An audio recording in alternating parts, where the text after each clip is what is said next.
मसवदा circulate नहीं हुआ, और ये सर्कुलेट जो है सारे बुकला में होना चाहिए और सर्कुलेट सिविल सोसाइटी में। सर मौलाना फजल रहमान साहब का जो मसवदा है, अगर वो उसको मान लिया जाता है उस तरमीम पे अमल करने के लिए, तो क्या पीटीआई साथ देगी, वोट देगी या नहीं देगी? उसको देखेंगे जब ये फाइनल शेप लेगा। अभी तो बातचीत चल रही है, अभी मौलाना के साथ भी बात होनी है पीटीआई। ये कहा जा रहा है कि मौलाना साहब ने काजी फायज ईसा साहब, जो कि आपका भी एक बड़ा स्टांस है कि उनको अब घर जाना चाहिए, तो ये इंश्योर मौलाना ने करवाया है हुकूमत को कि एक आदमी के लिए ये लेजिस्लेशन नहीं होनी चाहिए। उसके बाद क्या आप तस्लीम करेंगे? और ख़ास तौर पर अगर सुप्रीम कोर्ट के नए चीफ जस्टिस को टॉप 3 में से चुना जाता है, काजी साहब को घर भेजकर भी मंसूर अली शाह साहब को नहीं आने दिया जाता, तो आपको कबूल होगा? ये नहीं कबूल होगा। हम किसी सूरत में सीनियरिटी के असूल को नहीं पामाल होने देंगे।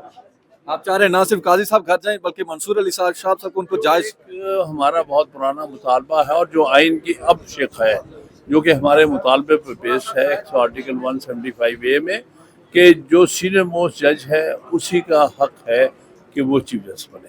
हामिद खान साहब, जो कि इस वक्त लॉयर्स मूवमेंट के सरकर्दा रहनुमा हैं, और आप ये कह सकते हैं कि जो लॉयर्स मूवमेंट है वो इन्हीं की वजह से है, और उसके पीछे जो सोच है, जो दिमाग है, वो हामिद खान साहब का ही है। गुफ्तगू कर रहे थे, उन्होंने बड़ा वाज़ेह अंदाज में ये कहा है कि ना सिर्फ हम काजी फायज ईसा साहब को घर भेजना चाहते हैं, घर भेजेंगे, बल्कि जस्टिस मंसूर अली शाह साहब को भी अगर उनका रास्ता रोका जाता है तो ये कबूल नहीं करेंगे। जस्टिस मंसूर अली शाह साहब जो हैं वो चीफ जस्टिस ऑफ पाकिस्तान होने चाहिए। इस वक्त हम पार्लियामेंट हाउस में मौजूद हैं। यह मनाज़िर आप पार्लियामेंट हाउस इस्लामाबाद से बराह रास्त देख रहे हैं, जहाँ पर सेनेट का इजलास और कौमी असम्बली का इजलास जो है वो बुलाया गया है, और इन इजलासों में ये इम्कानात हैं कि जो आइनी तरामीम है वो पुट कर दी जाएंगी। और कल जैसे कि मौलाना फजल रहमान, आसिफ अली जरदारी सदर पाकिस्तान, वज़ीर आज़म शहबाज शरीफ और नवाज़ शरीफ जो हैं एक साथ जाती उमरा बैठे। नवाज़ शरीफ मेज़बानी कर रहे थे, उनकी तरफ से इशाइया दिया गया, और मौलाना फजल रहमान ने इस इशाइये के बाद तवील नशिस्त के बाद मीडिया से बातचीत भी की, और ये कहा कि हम आइनी मामलात के ऊपर बहस व मुबाहसे के बाद अदलिया से रिलेटेड जो चीज़ें हैं उस पर तकरीबन कंसेंसस के ऊपर आ गए हैं, लेकिन कुछ दीगर चीज़ें हैं जिनके ऊपर हमारा कंसेंसस होना बाकी है। और अब एक 2-3 सूरतें थी कि मौलाना फजल रहमान या तो खुद से पीछे हट गए हैं अपने मौक़िफ़ से, या फिर बिलावल भुट्टो ज़रदारी जो हैं वो अपने मौक़िफ़ से पीछे हटे हैं।